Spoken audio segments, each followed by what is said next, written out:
न करें, कार्यक्रम का प्रारंभ करें। और आयुष जी अपनी रिकॉर्डिंग भी प्रारंभ करेंगे। डॉक्टर संगीता जी, जी सर।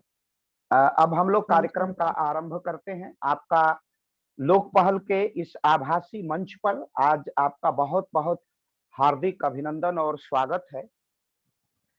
जैसा धन्यवाद। कि पहले ही प्रचारित प्रसारित किया गया था कि आज का जो लोक पहल का रविवासरी विषय होगा, नारी उत्थान एवं लव जिहाद। और आज की जो हमारी वक्ता हैं, वह हैं डॉक्टर संगीता शर्मा, वरिष्ठ भाजपा नेत्री हैं। आप ब्रज प्रांत के संघ से जुड़ी हुई हैं और विभिन्न उत्तरदायित्वों का आपने निर्वहन किया है। आपने एमए, बीडीएड नेचुरोपैथी में आपने किया है। नेचुरोपैथी आपका विशेष शैक्षणिक योग्यता से परिचित हम लोग हैं।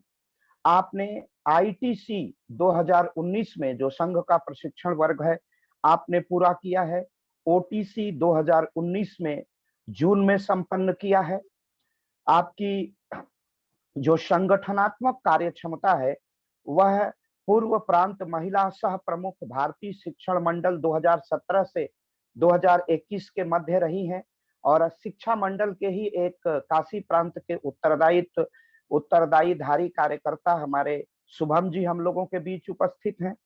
आप राष्ट्र सेविका समिति का भी उत्तरदायित्व आपका रहा है 2019 से 21 तक। महिला परिवार प्रभारी आगरा 2020 से 21 तक रही हैं आप। संस्कार भारती के कला साधिका के रूप में 4 वर्ष तक महानगर के संगठन का दायित्व का निर्वहन किया है। वर्तमान समय में जिला महामंत्री महिला मोर्चा आगरा हैं आप। और अन्य दायित्व आप है, आप एक सामाजिक संस्था सहर्ष वेलफेयर सोसाइटी आगरा में आप संचालित करती हैं। तो आपका पूरा जो सांगठनिक जीवन है, वो समाज के लिए और राष्ट्र के लिए समर्पित है।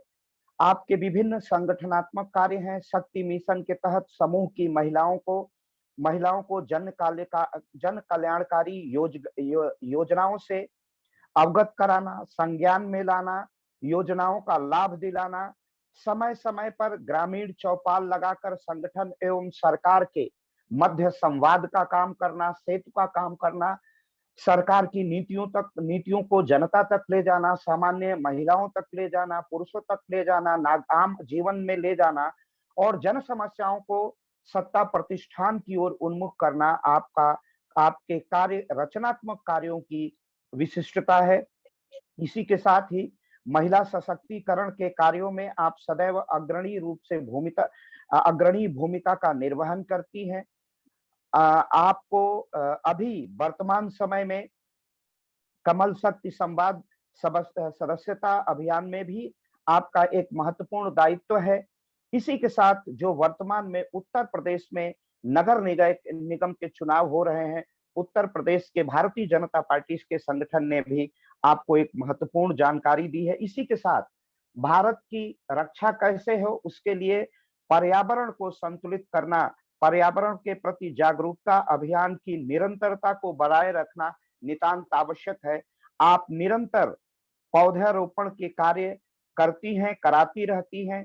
संघ के मातृ छाया आश्रम में अपने पतिदेव के साथ निरंतर सेवाएं प्रदान कर रही हैं। इसी के साथ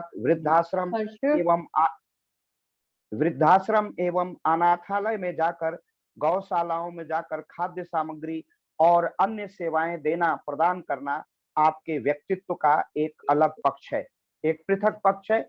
यह चूंकि दायित्व तो मेरा नहीं है, मैं प्रत्येक रविवार को केवल संचालन करता हूं, लेकिन आज ऐसा संयोग बना कि आज हमारे कई अर्थशास्त्रीय मित्र, मैं तो राजनीति विज्ञान का प्रोफेसर हूं, लेकिन अन्य मित्र भी आज यत्र तत्र व्यस्त रहे, तो मुझे ही आशुतोष जी ने यह कार्य सौंपा कि आपको ही भाई साहब इस उत्तरदायित्व का भी निर्वहन करना है।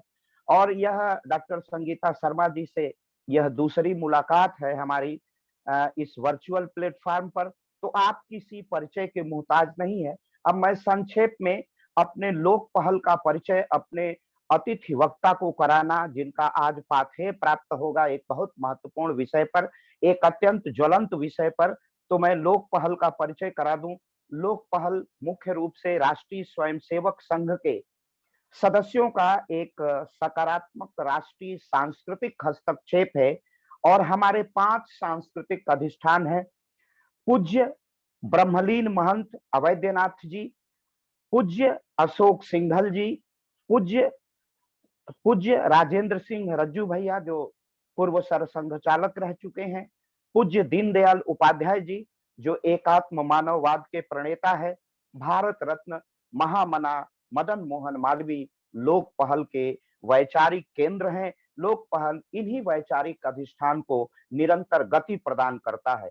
लेकिन लोक पहल का एक बड़ा लक्ष्य है, वह लक्ष्य है उत्तर प्रदेश के यशस्वी मुख्यमंत्री पूज्य योगी आदित्यनाथ जी के नीतियों का, राष्ट्रवादी नीतियों का, सांस्कृतिक पुनर्जागरण का, सांस्कृतिक नवोदय का, सांस्कृतिक नव उन्मेष की नीतियों का निरंतर प्रचार प्रसार करना और उस पर निरंतर संवाद करना, लगातार उससे जन जुड़ाव को बनाए रखना।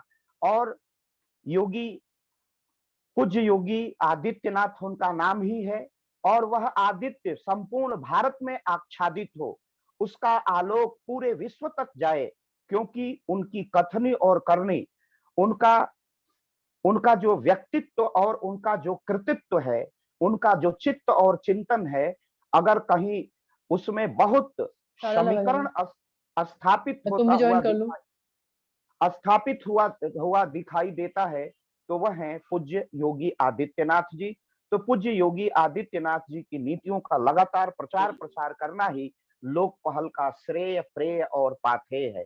लोक पहल को निरंतर गति प्रदान करने वाले इसके संयोजक डॉक्टर विजय कुमार सिंह जी जो प्रयाग विश्वविद्यालय से हैं, इसके अध्यक्ष डॉक्टर BL आर्या जी हैं जो इलाहाबाद विश्वविद्यालय के पूर्व कुल सचिव रह चुके हैं और वर्तमान में भी इस लोक पहल के कार्य में अपना याज्ञिक अनुष्ठान दे रहे हैं। और इसके संयोजक डॉक्टर विजय कुमार सिंह लगातार लोक पहल और लोक नीतियों को जी की पूज्य योगी आदित्यनाथ जी की नीतियों को किस प्रकार हम धरती पर अवतरित कर सकें और किस प्रकार लोक पहल उसमें प्रयास कर सकता है, उसका समाधान कर सकता है, उसे जनता तक ले जा सकता है, जनता के मन का स्पर्श कर सकता है, लगातार प्रयास करते हैं। इसी के साथ डॉक्टर आलोक चौहान जी जो मेरठ इंस्टीट्यूट ऑफ टेक्नोलॉजी के डायरेक्टर हैं, इसके महत्वपूर्ण कर्णधार हैं। इसी प्रकार शिक्षा मंडल के और BHU के आयुर्विज्ञान संस्थान के वरिष्ठ वैज्ञानिक डॉक्टर संतोष कुमार सिंह लोक पहल के महत्वपूर्ण कार्यकर्ता और नेतृत्वकर्ता में से सम्मिलित है। इसी प्रकार वीर बहादुर सिंह पूर्वांचल विश्वविद्यालय के प्रोफेसर अविनाश पार्थीटकर सर लोक पहल के महत्वपूर्ण उन नायकों में से हैं। यह एक सामूहिक चेतना, सामूहिक नेतृत्व में लोक पहल अपने कार्यों को संपादित करता है। अब थोड़ा सा मैं अपने विषय पर आता हूं। आज के वक्ता का जो विषय है वह है नारी उत्थान एवं लव जिहाद। जैसे ही हम नारी उत्थान शब्द की परिचर्चा करते हैं, भारत में नारी का एक विशेष सम्मान रहा है। भारत की सांस्कृतिक धरोहर में जितना अधिकार पुरुष का है उतना अधिकार नारी का है। और यहां तक कहा गया कि भारत में जो परिकल्पना की गई वो अर्धनारीश्वर की गई। पुरुष और नारी में किसी प्रकार का विभेद नहीं है। पुरुष और नारी मिलकर ही समाज का या मानव का निर्माण करते हैं। सृजन की शिल्पी है महिला, तो वह भारत की अभिन्न अंग है। और कहा गया कि जहां नारियों की पूजा होती है वही देवता रमण करते हैं, विचरण करते हैं। तो ये हमारा ये सांस्कृतिक अधिष्ठान है, एक सांस्कृतिक कलेवर है। और इसी के साथ वर्तमान समय में जिस प्रकार की परिचर्चा हो रही है, एक ऐसा धर्म है जिसका प्रारंभ 570 में होता है, जिसके पैगंबर श्रद्धेय मोहम्मद साहेब जी हैं, प्रॉफिट हैं। वो धर्म जब भारत में आता है तो एक सांस्कृतिक अपदूषण, एक सांस्कृतिक टकराहट भारत में दिखाई देती है। और वर्तमान समय में वह सांस्कृतिक टकराहट कहा जाता है कि एक हाथ में कुरान और एक हाथ में तलवार लेकर मोहम्मद साहेब का आविर्भाव हुआ है।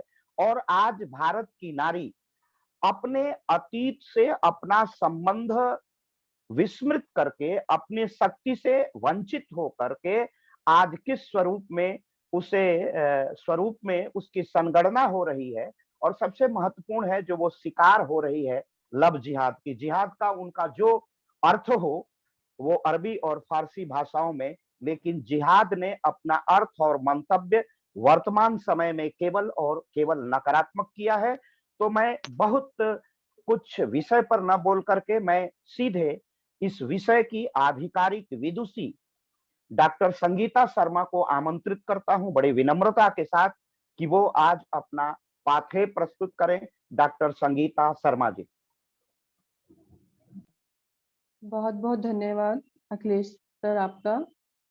इसके अलावा जो हमारे आशुतोष भाई हैं, मैं उनका बहुत बहुत धन्यवाद करना चाहती हूँ, क्योंकि उन्होंने मुझे लोक पहल पर बोलने का यह अवसर प्रदान किया, अपनी बातें आप सभी के आगे, समाज के आगे रखने का अवसर प्रदान किया। जहाँ तक बात आती है नारी उत्थान की, तो एक औरत के अंदर बहुत पावर होती है, बहुत शक्ति होती है, यह सभी जानते हैं। नौ दुर्गा माता के नौ दुर्गा रूप का सभी को पता है। नौ दुर्गा रूप है, नौ हाथ हैं, कई तरह के काम करती है। उसी तरह से नारी भी एक नारी होके लेकिन बहुत बहुत बहुत सारे काम करती है। किसी नए जीवन को जन्म देना एक औरत के ही हाथ में होता है। यह एक बहुत बड़ी ताकत दी है भगवान ने नारी को, कि यह काम सिर्फ नारी ही कर सकती है। पर पिछले कई दशकों से महिलाओं की जो कंडीशन रही है वो इतनी खराब होती जा रही है। उनको उनके पावर को, जो उनकी शक्ति है, जो उनकी ताकत है, जो उनके अंदर जितनी भी अ, जितनी भी ताकतें होती हैं, उन सबको अंडर एस्टिमेट किया जाता है। अब प्रश्न उठता है कि ऐसा क्यों हो रहा है। समाज ने कभी भी इस तरफ ध्यान नहीं दिया कि ऐसा क्यों हो रहा है, महिला की ताकत को आप क्यों अंडर एस्टिमेट कर रहे हो। संघर्षों का एक लंबा सफर तय करने के बाद भी क्यों दूर है नारी की मंजिल, क्यों अस्तित्व उसका सामने नहीं आने दिया जाता है। तो उसका एक सबसे बड़ा जो कारण है वह है पितृसत्ता। कहीं ना कहीं मेरे समझ में ये आता है कि पितृसत्ता के चलते एक महिला आगे नहीं आ सकती है। उसे आने ही नहीं दिया जा उसे आने ही आगे आने ही नहीं दिया जाता है। क्यों? क्योंकि जो हमारा समाज है, हमारा पुरुष वर्ग है, वो है टिका हुआ है पितृसत्तात्मक निर्णयों पे, कि हम हैं, बाकी जो नारी है वो घर का काम करे, और अन्य ऐसे कई काम है। बच्चा मतलब नारी का जो जीवन है, क्या एक बच्चा पैदा करना, घर संभालना, और इन्हीं सब तक सीमित रह गया है? नहीं। लेकिन एक चीज और है, अगर हमारा पितृसत्तात्मक यह जो नियम है, यह जो मानसिकता है, अगर इसी तरह से चलती आई, इसी तरह से महिला को ऊपर यही चलता आया, और इस सत्ता के चलते पुरुष अगर महिलाओं को दबाता रहा और महिला दबती रही, तो यह दोनों के लिए ही नुकसानदेह है। दोनों के लिए नुकसानदेह इसलिए है क्योंकि अगर वह दब रही है अपनी अपनी विचारधाराओं को, अपनी अ,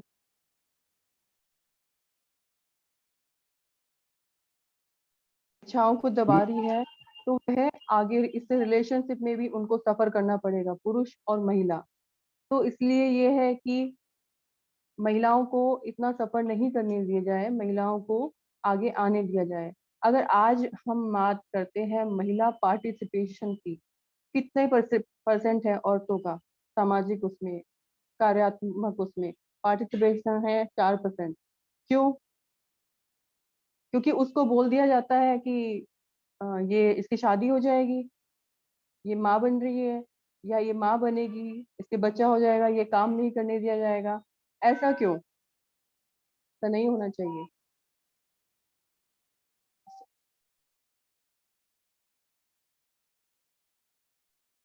एक सेकेंड सर।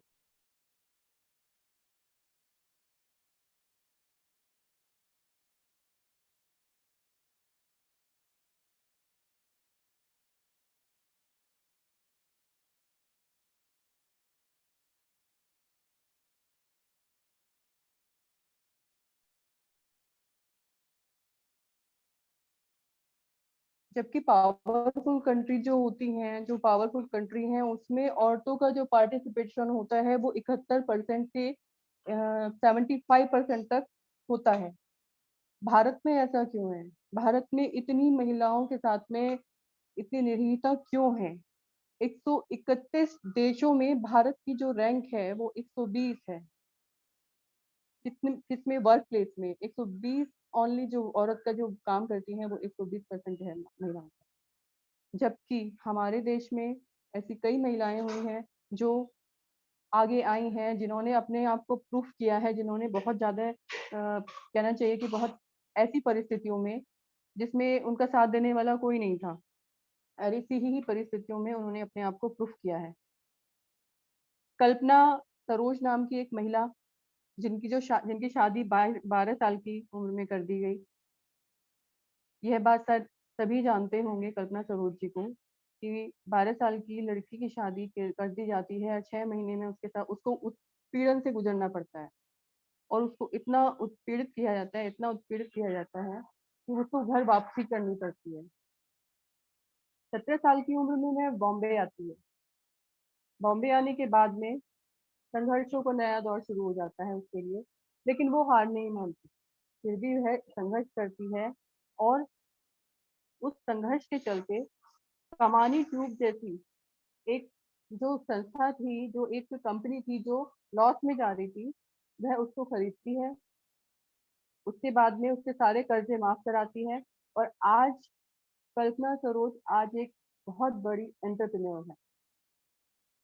शहनाज हुसैन से आप सभी अवगत होंगे। शहनाज हुसैन जिन्होंने घरेलू प्रोडक्ट, ब्यूटी प्रोडक्ट का इस्तेमाल करके समाज में एक नई क्रांति लाई। एक बहुत छोटे परिवार की महिला थी जिन्होंने अपने आप को प्रूफ किया, जिन्होंने अपने आप को आज उस लेवल पे पहुंचाया कि वो सर्वविदित है, सब जानते हैं उनको। लेकिन फिर भी नई नीतियां मिलती गई और नए अधिकार मिलते गए, लेकिन जो नारी के जीवन में जो चीज होनी चाहिए, महिला जितनी सशक्त होनी चाहिए उतना वो आज भी नहीं है। क्या 33% आरक्षण देके महिला का सशक्तिकरण संभव है? क्या 33% आरक्षण में वह अपना विकास कर सकती है? क्या 33% आरक्षण में वह उस ऊंचाइयों को पा सकती है? नहीं। आज की जो नारी है धरती की गहराइयों से आकाश की ऊंचाइयों तक पहुंच चुकी है, लेकिन हमारी विडंबना है, ये आज की नारी की विडंबना यही है कि उसके आगे सीमाएं सीमाएं बांध दी गई हैं कि आपकी जो सीमाएं हैं वो इतनी हैं, आप इसी सीमा में रहेंगी, इससे ज्यादा आप काम नहीं कर सकती, इससे ज्यादा आप जा नहीं सकती। अगर वह जाती हैं तो क्या उनको मतलब समाज ही, हमारे अपने ही, समाज तो बहुत दूर की बात है, हमारे अपने ही उनको एक हे दृष्टि से देखते हैं। अगर वह किसी काम से होटल में रुक जाए तो वहां उसको देखा जाएगा कि ये होटल में रुकी है, क्यों रुकी है, किस लिए रुकी है। इतने सारे प्रश्न उस पे लगा दिए जाते हैं, इतने सारे उसने उस पे प्रश्न लगा दिए जाते हैं कि औरत वहीं की वहीं आज भी वहीं की वहीं स्थिति उसकी रह जाती है। आकाश की बुलंदियों को छूने वाली जो कल्पना चावला जी हैं, उन्होंने क्या किया? उन्होंने दहलीज लांगी और आज तभी वो इतनी ऊंचाइयों पे पहुंच गई। मानसिकता कहीं ना कहीं, हमारी जो मानसिकता है हमारे परिवार की, हमारे समाज की, वो सही नहीं है। झिझकती है महिला अपनी बातें रखने में, अपने आप को साबित करने में, अपनी योग्यता को निखारने में उसको रोक दिया जाता है। लोग क्या कहेंगे, समाज क्या कहेगा, तुम बाहर जाओगी तो तुम्हें इस तरह से देखा जाएगा, तुम्हारे कपड़े ऐसे हैं, तुम्हारा पहनावा ये है, तुम्हारा रहना सहना ऐसा है। इस उसमें ही वह एक अंकुश में बंध के रह जाती है महिला। यहाँ तक कि उसको आजादी नहीं है अपने तरह से जीने की, अपनी तरह से पहनने की, अपनी अपनी तरीके से अपनी बातें रखने की। अगर जब बात आती है एक बच्चे को जन्म देने की, वो भी पुरुष पे, वो भी समाज पर डिपेंड करता है कि उसका पति चाहता है तो वह बच्चा आएगा, उसका पति नहीं चाहता है तो नहीं आएगा। ये एक औरत की मार्मिक स्थिति है जो मैं आपके सामने रख रही हूँ। मैं ऐसी बहुत सारी महिलाओं से मिलती हूँ, मैं ऐसी बहुत सारी महिलाओं की सुनती हूँ जो चाहती हैं अपने बच्चों को जन्म देना, लेकिन हर इन सबके उसमें बंध के वो नहीं कर सकती जो वो चाहती है। एक बेटी को जन्म देते हुए उनको 10 बार सोचना पड़ता है कि एक बेटी हो गई है, दूसरी भी हो गई है, तीसरी भी हो गई है। इतनी कुंठाओं से भरी आज की नारी का उत्थान कैसे होगा? उसके लिए तो हमें सामाजिक मानसिकता बदलनी, अपनी खुद की मानसिकता बदलनी पड़ेगी। आज की नारी को डर लगता है, हाथ लगा जो दुशासन जैसे लोग हैं, वो डरती है बाहर निकलने में। उसको डर लगता है कि कहीं वो जुए में बैठे धर्मराज से, वो अपने पति से ही डरती है, जबकि पति एक ऐसा व्यक्ति है उसके लिए जिसका हाथ पकड़ के वो दुनिया में, नई दुनिया में कदम रखती है, नए समाज में आती है, नई नीतियां अपनाती है। यहाँ तक कि उसके पति को भी उसे उसके उसमें साथ नहीं मिलता है। मैंने 2 लाइनें लिखी हैं एक महिला के ऊपर, अगर मैं आपसे अनुरोध करती हूँ, सुनाना चाहती हूँ। बिल्कुल बिल्कुल, सुनाइए। पुरुष तुम एक कठपुतली चाहते हो, पुरुष तुम एक कठपुतली चाहते हो, तुम्हें जीतना नहीं, अधिकार जमाना आता है। तुम्हें जीतना नहीं, अधिकार जमाना आता है। मिटाकर मेरे अभिमान को, मिटाकर मेरे अभिमान को बिना शर्त पूर्ण समर्पण चाहते हो। पुरुष तुम एक कठपुतली चाहते हो, तुम्हें मेरी निरीहता अच्छी लगती है, तुम्हें मेरी निरीहता अच्छी लगती है, सशक्तता नहीं। मेरा विवेक तुमसे सहन नहीं होता, मेरा कोई प्रश्न चुनौती मानता है तुम्हारा पौरुष, मेरा कोई प्रश्न चिन्ह चुनौती मानता है तुम्हारा पौरुष। जहां तर्क से हारते हो वहां शारीरिक बल दिखाते हो। पुरुष तुम बस एक कठपुतली चाहते हो, माथे की मणि हूं तुम्हारे, माथे की मणि हूं तुम्हारे, एक दिन समझा पाऊंगी तुम्हें। मैं माथे की मणि हूं तुम्हारे, एक दिन समझा पाऊंगी तुम्हें। इसका मुझे विश्वास है, इसका मुझे विश्वास है। तेरी दी हुई निशानियां तुझे सौंप दूंगी एक दिन। तुम मुझे कठपुतली बनाना चाहते हो। यही लाइन आजकल की नारियों के ऊपर डिपेंड करती है, नारियों के ऊपर समर्पित है। जहाँ महिला अपनी बात रखने के लिए आगे आती है, जहाँ महिलाओं को अपनी बात रखनी होती है, वहीं पुरुष का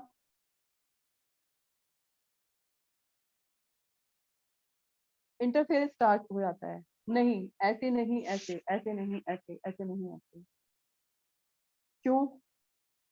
क्या उसको जीने का हक नहीं है? क्या वो नहीं चाहती? उसको मौका तो देकर देखो, क्या पता वो आपका ही नाम इतना बढ़ा दे, आप कहलाएगी तो आपकी पत्नी ही कहलाएगी, तो वो एक बेटे की माँ ही। अगर हम उसका साथ दें, हम उसको समर्थन करें, और ये जो देखिए क्या है कि एक अगर हम एक कुरीति से बचते हैं, अगर एक हम सही हो गए तो शायद हमारा देखा देख समाज भी सही सही होगा। पुरुष वर्ग इस बात को नहीं समझता। पुरुष बस यही समझता है कि मैंने जो कह दिया वह सही है, मैंने जो कर दिया वह सही है। जबकि एक सशक्त महिला एक घर का नहीं, 2 घरों का सहन करती है, 2 घरों का घर को चलाती है। आजकल बेटी बोल देते हैं कि बचाओ बेटी पढ़ाओ, बेटी आजकल रखने भी लगे हैं, चलो ठीक है कोई नहीं, 2 बेटियां हो गई ठीक है, 3 बेटियां हो गई ठीक है। लेकिन जब वो बेटी शादी होके जाती है दूसरे घर में, तब वो एक बहू के रूप में आती है, और वहां अपनी मतलब अपनी जो बेटियां हैं उसके लिए धारणा होती है कि हमारी बेटी को बेटी समझा जाए, तो वहीं एक बहू भी यह धारणा बना के आती है, मैं जिस परिवार में जा रही हूँ, मैं जहाँ जिस संस्कृति में जा रही हूँ, जब मैं सब कुछ अपना रही हूँ, जब मैं सब कुछ अपने आप में ढल रही हूँ, तो वहां के लोग भी मुझे ढालें। क्यों छोटी छोटी चीजें उससे छुपाई जाती हैं, क्यों छोटी छोटी चीजें उससे दूर किया जाता है, उसको क्यों मतलब दर्शाया जाता है कि नहीं, ये तुम्हारा घर नहीं है। लड़की का घर कौन सा है? पति का घर उसका नहीं है, मायका उसका नहीं है, तो फिर उसका घर कौन सा है? कहीं तो हमें कोई संतुष्टि मिले, कहीं तो हमें एक आश्वस्त का जवाब मिले। इसीलिए तो हम लोगों ने आगे बढ़ाया कदम सशक्तता की ओर, क्योंकि हमें नहीं मिला कोई आसमान, कोई जमीन जिसमें हम लोग उड़ सके, रह सके, चल सके, घूम सके। महिलाओं की जो स्थिति हो आने पिछले दशकों से कहा जाता है महिला सशक्तिकरण, महिला सशक्तिकरण, लेकिन आज भी महिलाएं सशक्त नहीं हो पा रही। महिला सशक्तिकरण में यही नहीं है कि हम लोग चले, हमें जाने दिया जाता है, हम कहीं जा सकते हैं, अकेले चले जाओ या अकेले तुम जॉब कर लो। महिला सशक्तिकरण का मतलब ये नहीं। क्या उसको कागजी कार्यवाही उससे कराई जाती है, बैंक का काम उससे कराया जाता है? नहीं। बहुत सी महिलाएं ऐसी हैं, क्योंकि मैं क्षेत्र में घूमती हूँ, मैं जानती हूँ, मैं बहुत सी महिलाओं से मिलती हूँ, बहुत सी महिलाओं से मिलती हूँ, उनको पता नहीं है कि घर से बाहर की दुनिया क्या है। तो केवल नर्सरी और केजी पढ़ी है, बेसिक चीजें उनको पढ़ा दी गई हैं, बस उनकी पढ़ाई हो गई। सिर्फ मानसिकता ये बनी हुई है, सिर्फ मानसिकता यहीं पर है कि बस उनको सिर्फ इतना आना चाहिए कि वो सिर्फ पढ़ लें और लिख लें, साइन कर सकें, लेकिन साइन करने वाले पेपर को इंग्लिश में क्या लिखा है वो नहीं जानती कि वो क्या पढ़ रही है और कहाँ साइन कर रही है। यह होता है सशक्तिकरण। उसको हम इतना सशक्त बना दें, पढ़ तो ले कम से कम कागज, कागज नहीं पढ़ेगी, कुछ नहीं पढ़ेगी, तो उसको नहीं आएगा समझ में कि उसको क्या करना है। उस पर थोप दी आती हैं चीजें, सारी बातें थोप दी जाती है, तुम्हें ये करना है, तुम्हें ये करना है, तुम्हें ये करना है। लेकिन क्या उसको समझने वाला, क्या उसको समझाने वाला, क्या उसको चलाने वाला है? कोई है उसकी जो मदद कर सके? कोई नहीं है। विवश हो जाती है नारी, विवश हो जाती है एक महिला। और एक महिला सशक्त जब होगी जब कोई दूसरी महिला उसका सहारा बनेगी। हमारे देश में सबसे बड़ा कारण यह भी है कि महिला सशक्त इसलिए नहीं है क्योंकि महिला महिला को ही पीछे करने के लिए रहती है। महिला सोचती है कि नहीं, मैं ये ऐसी। लेकिन अब महिलाओं की जो मेंटालिटी है वो चेंज हो गई है। अब महिला सोचती है कि नहीं, हम बहुत जी चुके हैं, हम बहुत रह चुके हैं, अब हम महिला हैं तो महिलाओं को भी सशक्त करेंगे। महिला सशक्तिकरण में अगर पूर्व उस पे चला जाए, पूर्व काल पे चला जाए, तो वहां देखते हैं हम माताओं की जो मूर्ति होती है, माताओं की मूर्ति हमें देखने के लिए मिलती है, तो वो बहुत उनका जो श्रृंगार किया जाता है, उनको बहुत अच्छी तरीके से रखा जाता है, तो उसको देख के लगता है कि हाँ, बहुत सम्मान था पहले माताओं का, बहनों का। लेकिन अब सिर्फ महिला सशक्तिकरण सिर्फ बातों में, सिर्फ पन्नों में, क्या और सिर्फ एक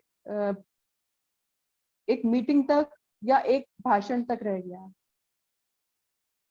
जबकि महिला सशक्तिकरण जब तक नहीं होगा, जब तक समाज के लोग, समाज में जो बुद्धिजीवी वर्ग है, वो सबको अवेयर करे कि महिलाओं के साथ ऐसे नहीं, ऐसे होना चाहिए। रही बात महिला, अगर महिला को बचपन से ही उसकी जो भावनाएं दबाई जाती हैं, उसकी विचारों को आगे नहीं आने दिया जाता है, तो उसी का ही आजकल एक नया जो रूप बिखर रहा है, जो विघटन में आ चुका है, इसको हम लव जिहाद बोलते हैं। तो लव जिहाद के ऊपर आया है, क्योंकि बेटियों से हम बात ही नहीं करते हैं, बेटियों से हम बात ही नहीं करना चाहते हैं। अगर बेटी अपनी परेशानी बताती है कि मैं स्कूल जा रही हूँ और मुझे लड़कों द्वारा इस तरह से कहा गया, इस तरह से छेड़ा गया या इस तरह से मुझे परेशानी हुई, तो क्या होता है, माता पिता द्वारा उसका स्कूल छुड़ा दिया जाता है या उसको छोड़ने के लिए जाएंगे हम, उसकी जो आजादी है वो छीन ली जाती है। लड़की डर के मारे बता नहीं पाती कि मेरे साथ में यह हो गलत हो रहा है या ऐसा हो रहा है। उसका परिणाम जो आजकल सुनने में आ ही रहा है, सभी जानते हैं, लव जिहाद के रूप में एक घातक रूप ले रहा है। लव जिहाद भी एक ऐसा षड्यंत्र है जिसमें गैर हिंदू हमारी हिंदू बच्चियों को बहलाते हैं, फुसलाते हैं। जो हम जो हमारी बच्चियां सुनना चाहती हैं या जो हमारी महिलाएं सुनना चाहती हैं या जिस दौर से वो गुजर रहे हैं, उनको वो पहले ट्रेनिंग दे दी जाती है कि आपको इस पर काम करना है, इसलिए वो फंस जाती है उन्हीं बातों को लेकर। अगर यही चीज हमारा समाज या हमारे घर के लोग, हमारे आसपास का वातावरण हम लोगों को इस बारे में समझाए, हमारे से बैठ के बात करे, हमारे से बैठ के इस विषय में विस्तार पूर्वक चर्चा करे, तो शायद जो हमारी बेटियों के साथ हो रहा है वो आज नहीं है। लव जिहाद तो बहुत दूर की बात है, आजकल तो भाषा जिहाद भी हो रहा है। जिहाद का मतलब होता है कि जबरदस्ती किसी चीज से को करवाना, उसके लिए इतना प्रयासरत रहना, उसके लिए इतना प्रयासरत रहना जब तक वो चीज हमारे हाथ में आ नहीं जाए, हम उसको हमें वो चीज मिल नहीं जाए, तब तक उस चीज के लिए प्रयासरत रहना जिहाद ये होता है। और इसी चीज का फायदा उठाते हुए जो गैर हिंदू लोग हैं, जो गैर हिंदू पुरुष हैं, वो हमारी महिलाओं का, हमारी बच्चियों का शोषण कर रहे हैं, जिसके चलते या तो वो अपने घर में बता नहीं पाती हैं, गलतियां हो जाती हैं तो उस चीज को वो और बढ़ाती चली जाती हैं। तो यह भी एक कारण बनता है। अगर महिला सशक्त नहीं हुई, महिलाओं को उनके अधिकार का ज्ञान नहीं हुआ, महिलाओं को समझाया नहीं गया, महिला समझ नहीं पाई, तो वह इस रास्ते पे चल जाती है और जिसके चलते महिला का बहुत शोषण होता है। शोषण के बाद में हत्या भी कर दी जाती है। पिछले कई दिनों से समाचारों के द्वारा हम लोग सुन रहे हैं ये सब बातें। तो लव जिहाद और महिला सशक्तिकरण दोनों एक अलग अलग पहलू होते हुए भी एक ही पहलू हैं। बात दोनों में आती तो महिला की ही है ना, चाहे जिहाद में हो चाहे उत्थान में हो। शोषण तो महिलाओं का ही हो रहा है, शोषण में महिला ही पिसती है, महिला ही दिक्कत में आती है। आज हमारे देश में महिला दिवस मनाया जाता है और प्रण लिए जाते हैं कि महिलाओं का विकास होगा, महिलाओं के लिए ये कार्य होगा, महिला सशक्तिकरण के लिए ऐसा होगा, महिला सशक्तिकरण के लिए वैसा होगा। लेकिन सिर्फ ये बातें सिर्फ और सिर्फ किताबों तक ही सीमित रह गई हैं, भाषा तक ही सीमित रह गई हैं। नई नीतियां मिलती गई, नए अधिकार मिलते गए, नारी के जीवन पथ पर रंग बिरंगे फूल खिलते गए। उन रंग बिरंगे फूलों में कांटे अभी भी शेष थे, नारी शक्ति के वादे मात्र कंकाल और अवशेष थे। यही धारणा रह गई है आज के समाज की, जो हम महिलाओं को सिर्फ और सिर्फ सशक्तिकरण के करती है, सशक्तिकरण के वादे करती है। अंत में मैं यह कहना चाहूंगी कि हम महिलाओं के भाषा को समझिए, हम महिलाओं की, हम लोग क्या कहना चाहते हैं, क्या समझाना चाहते हैं। हम लोगों को अंकुश से थोड़ा दूर कर लीजिए, वरना हम भी उड़ सकते हैं, हम भी ऊंची उड़ान उड़ सकते हैं, हम भी अलग अलग दिशाओं में पैर फैला सकते हैं। हम लोग आपके कदम से कदम मिलाकर चल सकते हैं।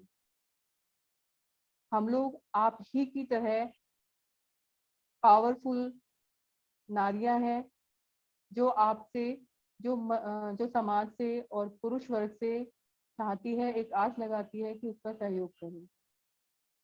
धन्यवाद। बहुत बहुत धन्यवाद डॉक्टर संगीता शर्मा जी। आपने पूरी नारी व्यथा, उसकी पूरी वेदना स्वयं हम नहीं व्यक्त कर सकते हैं, या यूं कहूं कि पुरुष समाज व्यक्त नहीं कर सकता है। उसकी पूरी सशक्त अभिव्यक्ति की है कि नारी उत्थान के कारण क्या है, एक पूर्वाग्रही मानसिकता है। हम उसे कभी उसका अधिकार नहीं देते हैं, वो पूजा की वस्तु है, लेकिन हम उसके मन को नहीं समझ पाते, उसके शरीर को नहीं समझ पाते, उसकी संवेदना को नहीं समझ पाते, उसकी संवेद चेतना को नहीं समझ पाते।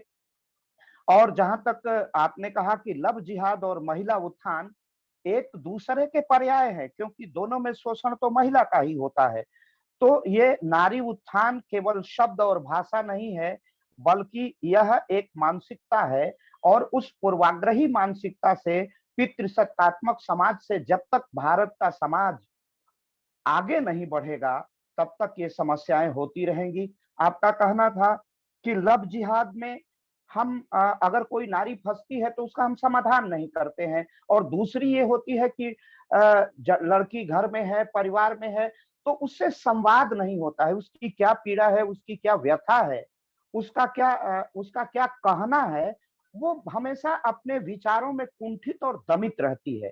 तो वो कुंठा कहीं पराजित हो जाती है, उसकी सचेष्टता कहीं तिरोहित होती है, कहीं चली जाती है, क्योंकि सच जानने का प्रयास, सत्य को सतह पर लाने का प्रयास न तो घर का मुखिया करता है, न तो पड़ोसी करता है, न तो समाज के लोग करते हैं। तो नारी उत्थान, महिला सशक्तिकरण केवल शब्द नहीं है, केवल अर्थ नहीं है, एक प्रयोग है। और वह एक मानसिकता से उन्मुक्ति है। पितृसत्तात्मक जो मानसिकता है, एक नारी के विषय में जो पूर्वाग्रही दृष्टि है, समाज जिस दिन उस पूर्वाग्रही दृष्टि से अपने को मुक्त कर लेगा, नारी स्वतंत्रता स्वयमेव स्थापित हो जाएगी। हम अपने पूर्वाग्रहों से जिस मात्रा और जिस अनुपात में मुक्त होंगे, नारी स्वतंत्रता उसी मात्रा और अनुपात में स्थापित होगी। आपने बहुत सरल और सहज भाषा में इस समीकरण को स्थापित करने का प्रयास किया है। और ज्यादा एक नारी ही उसकी वेदना, उसकी व्यथा को, उसकी कथा की अभिव्यक्ति कर सकती है। आपके शब्द शब्द में वो वेदना थी, वो दर्द था कि केवल 33% आरक्षण देने से नारी आगे नहीं आएगी, निकायों में आरक्षण देने से, 73वें 74वें संवैधानिक संशोधन करने से नारी उत्थान नहीं होगा। नारी उत्थान के लिए एक एक दृढ़ मनस्विता की, एक उस मानस की, उस शक्ति की आवश्यकता है, जिस शक्ति को केवल नारी ही नहीं, पुरुष को भी अधिक मात्रा में धारण करना पड़ेगा। क्योंकि आपने कहा कि पुरुष, नारी में ही वह शक्ति है जो सृजन कर सकती है नए भारत को, नए भविष्य को, नए समाज को, और नवजीवन प्रदान करने का अगर श्रेय और नवजीवन प्रदान करने की अगर किसी के पास सामर्थ्य है, तो वो केवल और केवल नारी है। लेकिन फिर भी उसकी यह हेय दशा है, तो उसके हेयता की मीमांसा, उसकी विवेचना अवश्य में होनी चाहिए। आपका शब्द शब्द दर्द में डूबा हुआ था, तो उस दर्द की दवा भी है, और आपने उसका समाधान भी बताया कि हमें आप सुनिए, हमें आप समझिए, हमारा संज्ञान लीजिए और हमारा हक दीजिए। दूसरी एक बड़ी महत्वपूर्ण बात कही है कि जिस दिन नारी की बाधक की जगह उसकी सहायक, सहयोगिनी और रक्षिका हो जाएगी, उस दिन नारी उत्थान के मार्ग में आने वाली समस्त बाधाओं की बाधा दूर हो जाएगी। वो समस्त बाधाएं बाधित हो जाएंगी। वो तभी होगा जब नारी के लिए नारी उठेगी। यह भी एक बड़ा महत्वपूर्ण प्रश्न है, और इस विमर्श में आपने इस बहुत महत्वपूर्ण पक्ष को छुआ है कि नारी ही नारी की सहायिका हो सकती है, और उसे आगे आना होगा, वह उसका नेतृत्व करेगी, तब भी पुरुष वर्ग उसके सहयोग के लिए खड़ा हो जाएगा। और मुझे प्रेमचंद के गोदान की एक पंक्ति याद आ रही है, जिसमें प्रेमचंद ने अपनी पूरा गोदान का निष्कर्ष वह गोदान का निष्कर्ष लिखा है वह गोदान अगर कृषक पीड़ा है तो उससे अधिक नारी पीड़ा की भी अभिव्यक्ति करता है। और उसमें कहा गया है कि अगर कितनी सुंदर नारी के लिए बात कही गई है, और आप ही की बातों का एक आध्यात्मिक और सूक्ष्म परीक्षण है कि अगर पुरुषों में नारीत्व आ जाता है तो वो देवता हो जाता है, और नारियों में पुरुषत्व आ जाता है तो वो उल्टा हो जाती है। तो यह जो परस्पर व्यापी संयोजन है, नारी नारी केवल शरीर से कोमल नहीं, विचारों से कोमल है, और कोमल विचार ही विश्व का सर्वे भवन्तु सुखिनः कर सकते हैं। वह भी करने की सामर्थ्य नारी के पास है, क्योंकि जहां संवेदना है वहां चेतना है। संवेदना से ही चेतना आती है, और उस संवेदना का अगर कोई साकार प्रतिबिंब और प्रतिमूर्ति है तो वो नारी है। आपने विविध आयामों का स्पर्श किया। हम आपके प्रति विशेष आभार व्यक्त करते हैं, और लोक पहल की एक परिचर्चा है कि हम अपने अतिथि का औपचारिक धन्यवाद ज्ञापन करते हैं। और इसके पहले इस लोक पहल का एक अनन्य पक्ष हमसे अछूता रहा है, जिसकी चर्चा आपने भी की है। लोक पहल के हमारे दिल्ली केंद्र के सबसे ओजस्वी, सबसे प्रखर, सबसे तेजस्वी, सबसे तरुण और राष्ट्र के लिए अपना जीवन खपाने वाले हमारे प्रिय अनुज आशुतोष जी ने, जो लोक पहल के लिए जो एक एक एक बहुरंगी भारत का स्वरूप लेके आते हैं, हम उनके प्रति भी विशेष आभार व्यक्त करते हैं, क्योंकि वो उनका पूरा जीवन कर्म में इतना डूबा हुआ है, एक कर्म में इतना डूबा हुआ, इतनी व्यस्त दिनचर्या में भी मुझसे संवाद करने ला, लोक पहल के विषय में चिंतन करना, राष्ट्र के विषय में चिंतन करना, संघ का दायित्व होते हुए संघ के मुख्य कार्य के प्रति अपने को इतना समर्पित जीवन के बाद भी सबसे संवाद, सबसे संपर्क बनाए रहना, और लोक पहल के लिए एक अग्रिम पंक्ति के योद्धा के रूप में लड़ते रहना, खड़े रहना, वैचारिक रूप से हमको भी प्रेरित करते रहना, पूरे लोक पहल को प्रेरित करते रहना। ऐसे मैं आशुतोष भाई के प्रति, जो मेरे बहुत प्रिय छोटे भाई हैं, उनके प्रति भी मैं केवल वो सुनेंगे तो कहेंगे कि भाई साहब आपने ऐसा क्यों कहा, लेकिन आत्मा और आत्मा की भाषा होती है, उनके प्रति भी मेरा बहुत बहुत आत्मिक और हार्दिक आभार है। और वस्तुतः इस समय लोक पहल को प्रखरता देने में, लोक पहल को ऊंचाई देने में, पूज्य योगी आदित्यनाथ जी की नीतियों को लगातार लोगों के बीच पहुंचाने में इस आशुतोष का अनन्य योगदान है। पूरा लोक पहल परिवार इसके लिए उनके प्रति आदर समादर का भाव व्यक्त करता है। और इसी के साथ मैं अपने लोक पहल के बहुत ही विशिष्ट कार्यकर्ता, शिक्षा मंडल काशी प्रांत के उत्तरदायी कार्यकर्ता, जो उसमें खेल प्रकोष्ठ को देखते हैं, ऐसे मेरे प्रिय और शोध कार्य में संलग्न, और जैसे अभी तो वो शोध के रोगी हैं, अब शोध के डॉक्टर बनने वाले हैं, जल्दी ही डॉक्टर बन जाएंगे, ऐसे मेरे प्रिय शुभम जी को मैं आमंत्रित करता हूं कि शुभम जी आज के लोक पहल की महत्वपूर्ण इस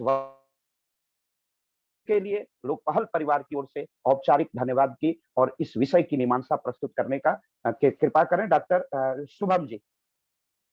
बहुत बहुत धन्यवाद सर। मैं लोक पहल के मंच को और समस्त श्रोतागण को प्रणाम करता हूँ। बहुत बहुत प्रणाम करता हूँ आज की मुख्य वक्ता डॉक्टर सुमन शर्मा दी को, संगीता शर्मा जी, सॉरी संगीता शर्मा दी को।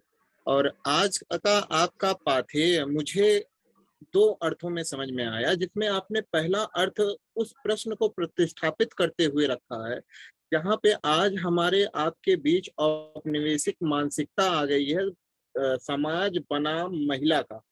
आपने उन प्रश्नों को उठाते हुए अपने बातों को शुरुआत रखा, और वहीं आपने अपने बातों का अंत किया कि समाज में महिला कैसे है इसको, और समाज और महिला का एक जो परस्परता है एक दूसरे के प्रति, एक उत्तरदायित्व है एक दूसरे के प्रति, उसके जरिए हम महिला उत्थान या महिलाओं की समस्याओं का समाधान कैसे कर सकते हैं।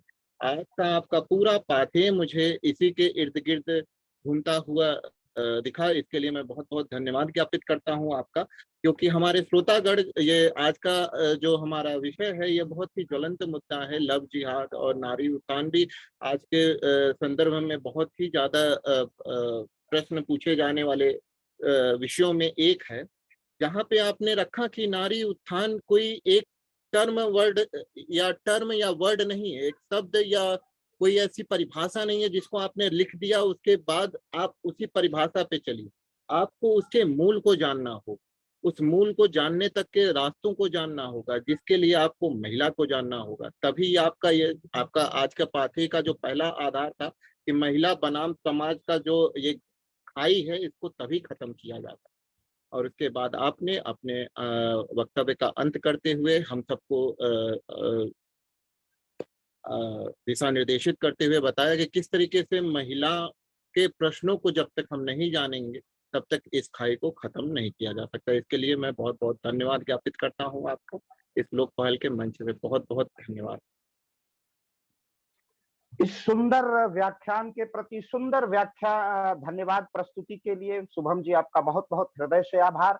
और इस आभासी मंच को संकल्पना और स्वरूप देने वाले अपने बहुत ही प्रिय श्रीमान आयुष सिंघल जी को मैं बार बार अभिवादन करता हूँ, नमस्कार करता हूँ और उन्हें अपनी शुभकामनाएं देता हूँ, हृदय से आभार व्यक्त करता हूँ कि वो आभासी मंच प्रत्येक रविवार को बिना कहे और विभिन्न माध्यमों से इसका प्रसारण हो जाता है और हम एक बहुत श्रोता वर्ग तक पहुंचते हैं। अपनी बात को लेकर पूज्य योगी आदित्यनाथ जी की नीतियों को लेके पहुंचते हैं, सांस्कृतिक राष्ट्रवाद को, सांस्कृतिक उत्थान को, नारी उत्थान को और भारत के जय को और भारत को विश्व गुरु बनाने की प्रक्रिया में हम विश्व गुरु थे, विश्व गुरु हैं, विश्व गुरु रहेंगे।